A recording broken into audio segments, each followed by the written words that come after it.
Modern Warfare 3 is the third and final game in the Modern Warfare trilogy, and like basically all the other Call of Duty games, I really enjoyed the game overall. I found it very deep and has a lot of content, and that content is very high quality.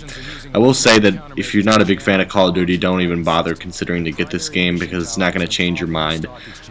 They haven't really done anything to change all that much from the past games. I mean, the core gameplay is the same, and the core design in terms of like what modes there are. You know, there's Spec Ops, campaign, multiplayer modes. Basically, all those are same. They've added a survival mode, but that's about it. But with that being said, there's enough reiteration here that's high quality. What they do have is still a very high quality. It may not be new or particularly like fresh or innovative, but it is very well made and well put together in my opinion. The campaign mode, which happens to be my favorite mode, takes place after the second game, where Soap is being rushed to aid after he got stabbed by General Shepard at the end of the second game. And I, in general, found the campaign to be very exciting. There's a lot of great set pieces, and there's a lot of great environments and variety in the environments as well. Sometimes you fight from in New York. There's like a couple missions, and there's a couple missions in France. There's Berlin, Germany, and then you get to go into London and Africa as well. So there's just a good variety and mix-up of locales that you go and fight throughout the plot revolves around a World War III occurring between the Russian forces and the American forces and European forces in Europe. Basically, Soap and Captain Price and this other guy named Yuri are all going after Makarov, who's leading the Russian forces and basically decimating a good portion of Europe. I found the plot to be a lot more comprehensible and straightforward compared to Modern Warfare 2, where the whole plot twist and shit like that with General Shepard betraying you, and it didn't provide adequate explanations or whatnot. Basically, everything is pretty straightforward in this game. You're not going to be really questioning anything that happens throughout the course of the game, and making the game easier to follow is definitely a good thing in my opinion, because it gets the audience and the gamer more engaged in the narrative, so you care more about what happens. The emotional scenes take a bit of a backseat towards the action. I think they could have been done a little bit better, but you definitely get to feel the emotion throughout this devastating war. While the core gameplay remains the same, the campaign throughout remains exciting. You already know what the gameplay is: duck and cover shooter for the most part.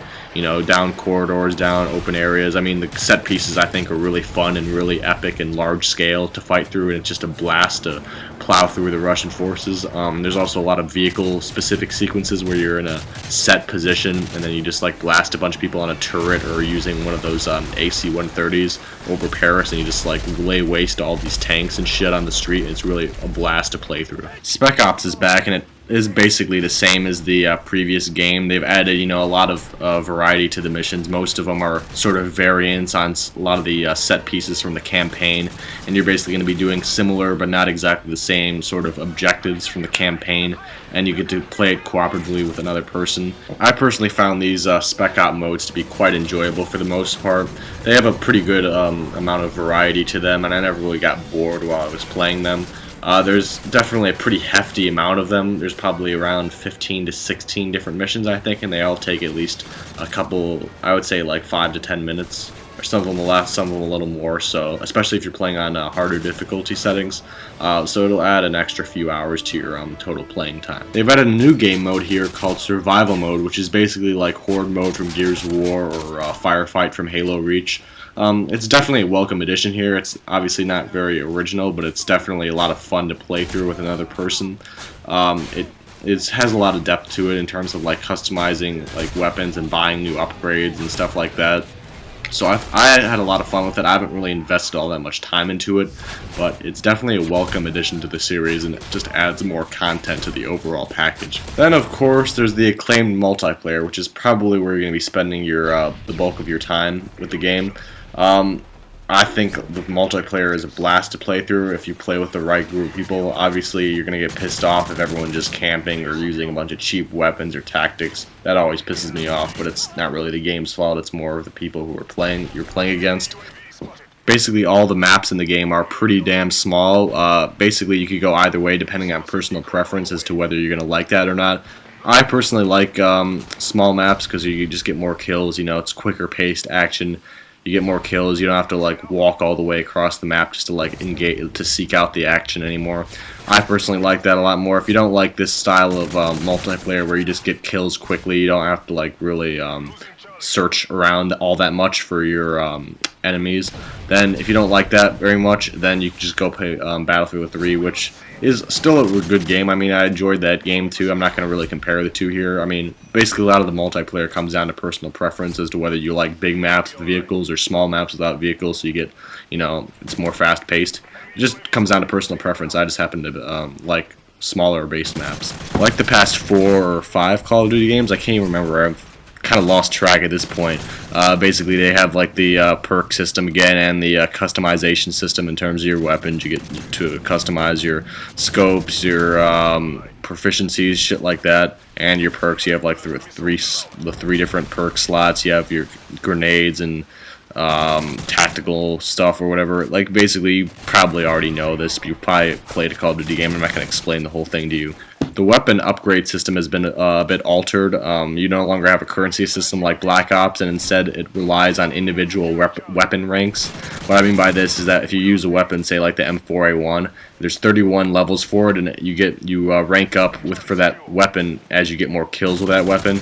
And as you rank up, you unlock more proficiencies like less recoil or something like that, and then you get more scopes for it and more different camouflages for it. Like gold is like unlocks at the last level. So basically, I actually like this system a lot more than the previous Call of Duty games where you have to do like challenges like you kill 150 people using red dot sight to get the holographic sight. I didn't really particularly care for it all that much, and they've changed it now, so it's more sort of streamlined, which I prefer over the other way they did it. They've also added a new kill streak thing. It's called the support package. So instead of getting like a kill streak reward for getting like 7 kills in a row, basically you get like a support package thing for like once you reach a certain amount of kills, no matter how many times you die. And basically it's not really offensive, more so as like strategic. But so, like once you get up to like 15 kills, I think is like the maximum. I'm not sure. Basically you get like an airstrike or something like that. So basically it's more like helping your team and more like strategic objects you get rewarded for your kills. Now in terms of the audio-visual presentation, the graphics in the game do look good, I think, in terms of the campaign and like in general. The multiplayer is definitely a bit lower in terms of texture quality and animations and stuff like that, just for it to run smoothly, just for that. In general, the game runs very smoothly, both in the campaign and all the cooperative modes and in the multiplayer for the most part, though for the multiplayer it depends on the internet connection. Basically, the graphics do sometimes look bad, like bad textures are apparent sometimes. And of course they haven't really improved all that much from the previous games, but I still definitely think the game looks good. It's using the same engine, and the engine at this point is very solid. It runs very smoothly, and it still looks very detailed, and there's a lot of stuff happening. There's a lot of enemies and tanks and objects on screen at once in the campaign. So I think the graphics overall are good. They're not great, but they're definitely not horrible like a lot of people are complaining about. So I definitely think the graphics are above average, at least. I would say they're good looking, in my opinion. And as for the sound, I think all the sound effects are pretty good. I mean, the guns sound realistic enough to me. People are complaining about like the gun sounds. I don't really give a shit. I think this gun sounds are, unless they're sounding like goddamn BB guns, I don't really give a shit what they sound like. They sound real enough to me. All the voice acting is generally pretty good for the campaign. And there's a lot, and just most of the audio you're gonna hear is just explosions and shit like that. Overall, I thought Modern Warfare 3 was a truly fantastic game. I had a lot of fun with it. I know that a lot of people are complaining that they haven't really changed anything in general from the past several Call of Duty games. And I don't really disagree with that, but I'm just going to say that I personally think that unlike movies or something like that, video games don't really cherish themselves on innovation as opposed to how well the gameplay or how fun the gameplay is, and just how well put together the game and how well designed the game is altogether, as opposed to like innovation. I think people complaining about the lack of a change in the series has more to do with their tolerance towards having like the same thing, as opposed to there being anything wrong in terms of the quality of the actual game, because I still think the game is definitely well put together, well designed, well made altogether. But basically, that argument just doesn't seem very relevant to me, because all the sports games, specifically I played the NBA 2K series, and there's been very little change over the course of the past like 3-4 years. in terms of gameplay or game modes for that matter. In fact, I think they took out game modes. But anyway, my point is that those games, all those sports franchise games, NBA, football, NHL, NFL, whatever, like all those games, they're basically very similar. They have like the same core game modes and structure throughout the past like 4 titles, and no one's really complaining about that yet. They're complaining about Call of Duty. I guess it's just me, but I've never really viewed the first-person genre as particularly innovative in any way.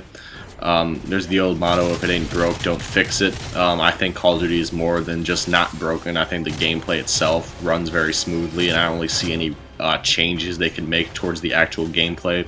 As for the future of this franchise, I definitely do think they need to change something in the future, because eventually everyone will tire of it after a couple or a few more installments. I'm personally just not at that phase of sickness yet. I still find it fresh enough to play through.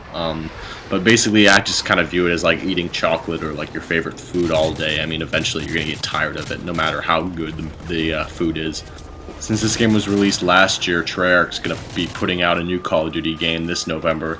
Basically, it just makes me wonder what's going to be the next game made by Infinity Ward in 2013. But anyway, sorry about going off on the tangent there. Ultimately, Modern Warfare 3 I think is an enjoyable game. If you like Call of Duty, then you just buy this game. You'll find it enjoyable. If you don't like Call of Duty, then I'm sorry, there's not a whole lot the game can offer you. So basically, if you like Call of Duty, go and buy the game. I think it's a fantastic game, and I had a lot of fun with it, and I'm looking forward to the next Call of Duty game. I'm just a bit unsure at this point as to how much longer I can continue to say that.